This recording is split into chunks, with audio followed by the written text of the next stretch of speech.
नमस्ते। विरासत में आपके स्वागत बा।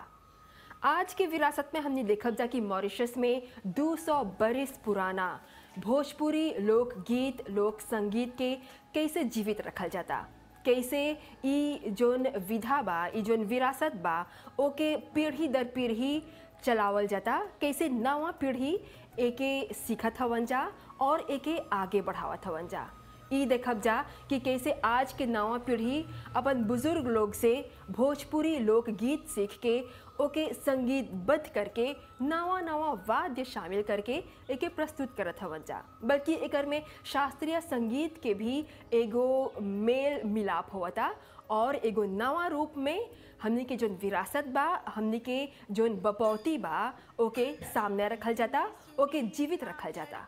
माता के पहले में सुमिरिला, धरती माता के मधुबनवा में सुमिरिला, राम के मधुबनवा में सुमिरिला, राम के मधुबनवा में सुमिरिला, राम के हो, राम के हो, राम के मधुबनवा में सुमिरिला, राम के मधुबनवा में सुमिरिला, राम के मधुबनवा में हम तो अनेक प्रकार के भोजपुरी लोकगीत गाइला।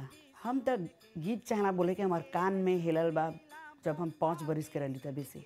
बस कि हमारे दादी लोग जब जाते रहे गीत गाए तो हमके ले जाते ना संगे, तो हौजा पर जब गीत गावत न तब बचपन ही से सब हमारे कान में हिल गल।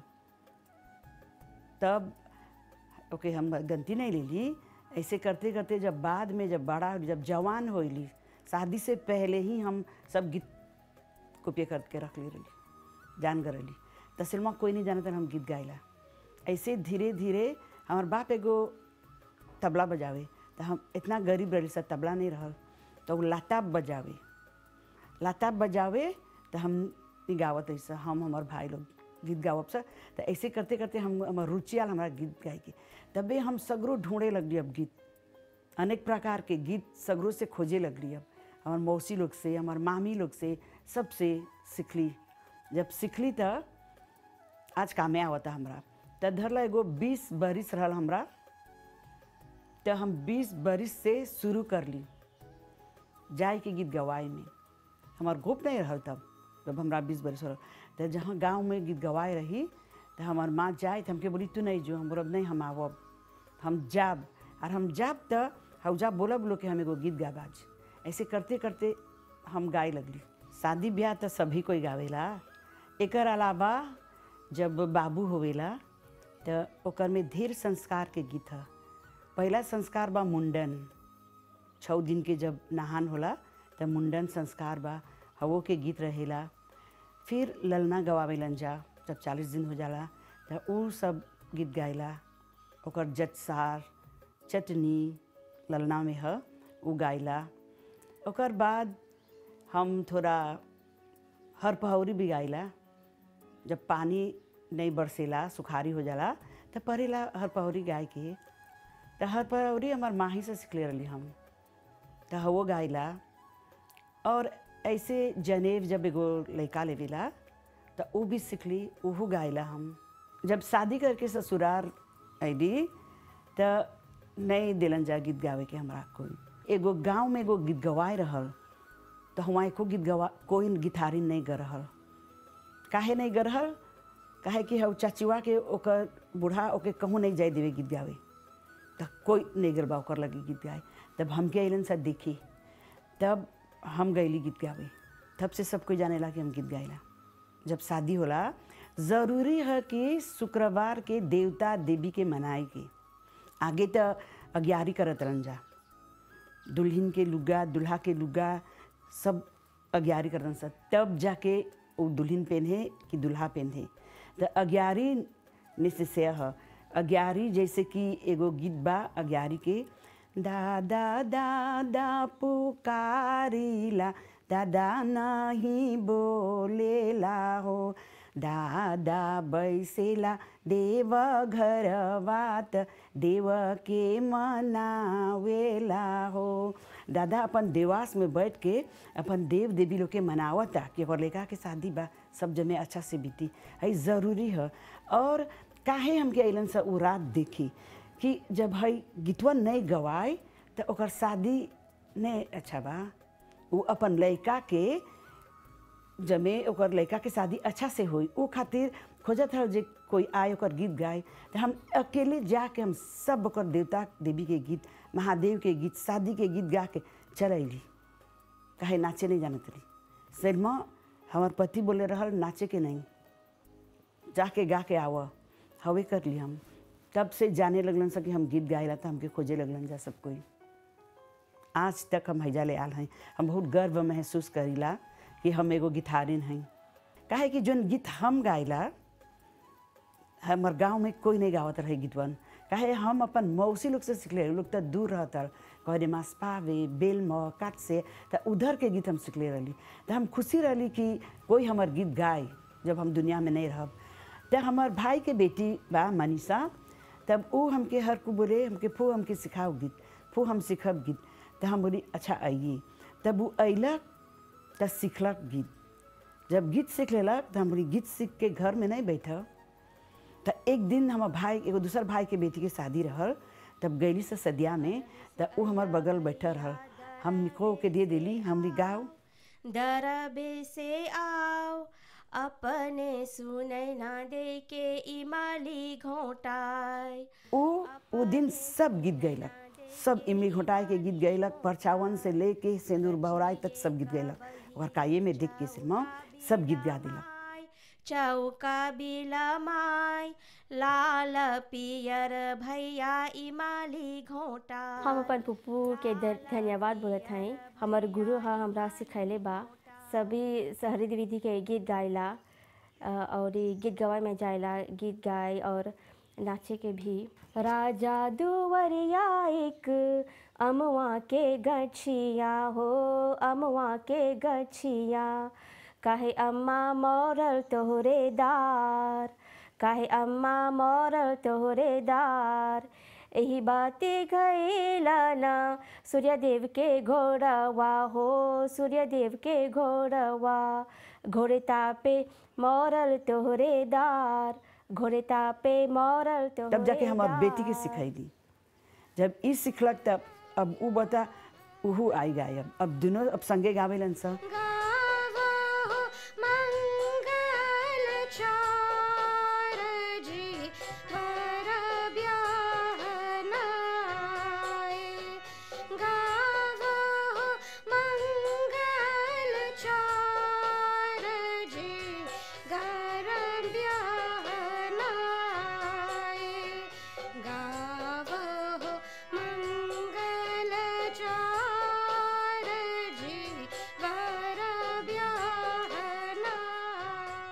हम ये लोग गीत हमार माँ से सीखले हैं। तो हमार माँ ओहू अपन माँ से सीखले हमार नानी से सीखले हवन और हमार नानी वो ओकर माँ से सीखले पर नानी से सीखले है। ये पीढ़ी दर पीढ़ी देखब ये सब गीत पीढ़ी दर पीढ़ी आवता सीखत है जा और हम अपन बेटा के सिखावत है। हम देखली कि हल्दी के गीत पुरनिया लोग खाली ऐसने गावत हलन जा न ताल रहल न संगीत रहल। तो हम बोली काहे हम एगो जैसे एगो फ्यूजन से एगो दूसर तरीके से हम हल्दी के गीत गाब। तो हमारे एगो चाची रहलन वो बोले तो चलो हमने हल्दी के गीत हारमोनियम तबला पर बजाए। हम बोली नहीं ऐसने खाली गीत गाए के नहीं अच्छा चाहेला एगो गुरु देखे के चाहेला सीखे के स्वर जोन है बस के आगे तो स्वर नहीं रहल खाली सुन के दादा दादी लोग गावत हलन जा खाली सुन सुन के गुनगुनावत हलन जा। तो हम बोली नहीं हम MGI जाब वोकाल करब। तो जब वोकाल करे तब सीखे संगीत कौन चीज़ है। तब हम गईली MGI 5 बरिस हम MGI कर ली 3 बरिस हम सर्टिफिकेट कर ली 2 बरिस एडवांस कर ली गुरुजन से। तब सीख ली सच्चे के ई का है संगीत कैसे हमने के स्वर हमने के कन कहाँ पर गीत लेवे के चाहेला। तो ऐसने नहीं चाहेला गाय की कहाँ कहाँ पर चाहेला सा, कहाँ पर रे बा, कहाँ पर ग बा, ये सब 7 सुर सब हम सीख ली। ताल भी सीख ली, तबला के ताल, बस कि हरदी के गीत देखबा तो ताल पर रहेला। ज़्यादातर हरदी के गीत दादरा ताल, कहरवा ताल, झप ताल, ये सब ताल पर हमने हरदी के गीत गाएला जा।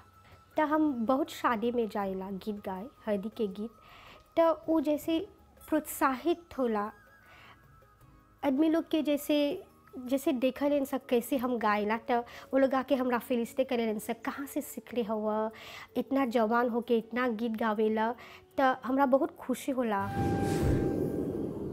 भोजपुरी लोकगीत, लोक संगीत, भोजपुरी परंपरा पर हमने अप्रवासी घाट ट्रस्ट फंड में कितने खोज करत है जा। विशेष रूप से अमूर्त विरासत के लेके जोन इन्वेंटरी के लिस्ट तैयार होल बा, जोन एगो बड़ा सूची तैयार हमने करले है जा, ओकर में ई बात साफ साफ लिखल गल बा कि जब एगो ऐसन इन्वेंटरी के तैयारी करत हवा तो हमनी के चाहेला समय के साथ जोन बदलाव आवता, जोन एवोल्यूशन होवता, उ सब के रिकॉर्ड करे के और जन समुदाय संगे मिल के उ लोग संगे बातचीत करके जोन जानकारी उ लोग के बा, जोन बात उ लोग के बोले के बा, हमनी के चाहिए अपन शोध में शामिल करे के। खाली शामिल ही नहीं करे के, बल्कि ई जोन यूनेस्को के इन्वेंटरी लिस्ट बा ओकर में भी अपडेट करते रहे के, नयापन लावे के। और ई इन्वेंटरी चाहेला जनता के सामने रहे के, मतलब कि अगर आपके धरोहर है तो हमने शोधकर्ता लोग के चाहिए तो हर से सब जानकारी लेके फिर आपके सामने रखे के, ताकि आप सकब देखे कि ई सूची में कौन बात के कौन तरीका से प्रस्तुत कर ले है जा, और जित आपके कोनो और बात जोड़े के रही तो हमने के कर्तव्य बनेला कि फिर से उस सब बात के एकर पर जोड़ ले जाब जा। और ई यूनेस्को के जोन इन्वेंटरी लिस्ट है एके हर 6 महीना में हमने अपडेट करीला जा। एकर में नवा नवा जानकारी आप ही लोग से लेके एकर में शामिल करीला जा। हमार एगो सपना है कि आगे जाके हमर जैसे हमर टोली बा, एकर में सितारा आने के, एकर में और नयापन आने की, ऐसे नहीं चाहेला छोड़े के, एगो फ्यूजन करब। आगे नहीं जाना था कौन फ्यूचर बा हमर, कौन भविष्य बा, लेकिन ई धरोहर, ई विरासत को आगे ले जाके हमारे एगो सपना है। अवधपुर के हरदी, जनकपुर के सीता, अवधपुर के हरदी, जनकपुर के सीता, हरदिया धीरे चढ़ावा, कहीं हरदी के रंग उड़ जाए, हरदिया धीरे चढ़ावा, कहीं हरदी के रंग उड़ जाए। चांद सन दुल्हन के हरदी के रात बा, हरदी के रात बा, मन भावन रात बा। तो हमारे एगो संदेश है कि ई गीत गवाए गीत, लोकगीत, हरदी विधि गीत हमने के चाहेला ई एगो विरासत है, हमने के चाहेला इस विरासत को आगे ले जाके है जे नहीं छोड़े की। और हमार ज़िले बा बहुत हमार लड़का लोग बा यहाँ सिखैले हैं। यहाँ गांव में एक जना गावेला ज्योति, हम के सिखैले हैं। एगो अथी रहेला, एगो कोठी बा फ्लाक दने, उहू यहाँ हमार लगे आके रात रह के गीत सीख के जाला। ऐसे ऐसे करके कितना कोई के सिखैले हैं गीत, हम बोली चारों बगैर फैला देव। अच्छा बाईसी आज के ई कार्यक्रम में देख ली जा कि कौन तरह से हमने के नवा पीढ़ी सीखत हवन जा अपन माँ से, अपन चाची, अपन फूफू से। सब जोन शादी के गीत बा उ त आगे ले चल ही जात हवन जा, लेकिन एकर संगे संगे हमने के देश में हमने के पूर्वज लोग जोन अलग अलग लोक गीत लेके आल हवन जा, जैसे हरपरौरी, जैसे जत्सार, जैसे सबद भी। सबद जोन आगे के ज़माना में खाली पुरुष लोग गावत रहलन जा, आज हमने के महिला वर्ग भी एके सीखत हवन जा और एके जीवित रखत हवन जा। ई कार्यक्रम के आप ध्यान से देखला, कार्यक्रम के पसंद करला, बहुत धन्यवाद। अगला विरासत तक हमने के आज्ञा दा। नमस्ते।